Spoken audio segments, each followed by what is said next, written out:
special announcement. We are glad to announce to you a total military coup in Uganda today, the 27th July, 1985.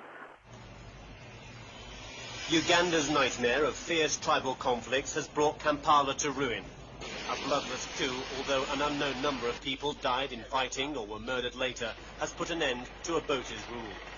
Obote left Uganda in tatters, taking millions in currency from the city's central bank before fleeing the country.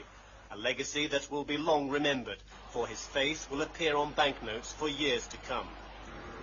The capital is quiet, but in the heat of victory, after hours of heavy fighting around the military and civilian centres of the capital, ill-disciplined troops ransacked the city. Not a single shop escaped 3 days of looting. Shelves were stripped bare, and businesses run by Obote supporters put to the torch.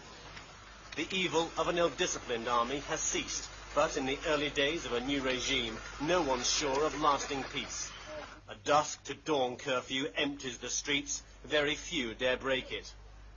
The army is in supreme control of the capital, and a very much more relaxed atmosphere has returned, although there's heavy armaments around the main military headquarters. People are moving about freely, and we found no hostility from the Ugandan troops. In fact, it's been quite the reverse. At military council headquarters, they're still trying to bring divided factions into an interim government.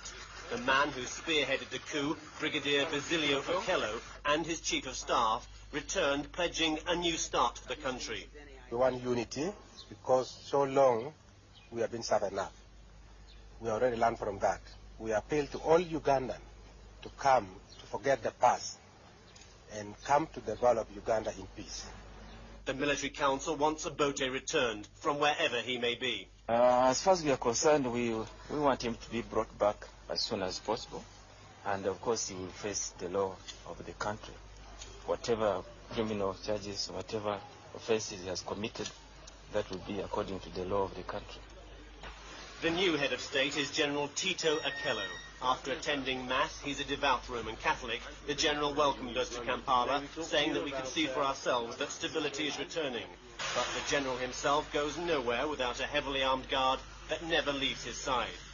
The new leaders have promised to establish peace on the rule of law and return to democracy. It's all been said before, but there is renewed hope that the curse of Uganda's brutal past may yet be lifted. Brent Sadler, ITN, Kampala.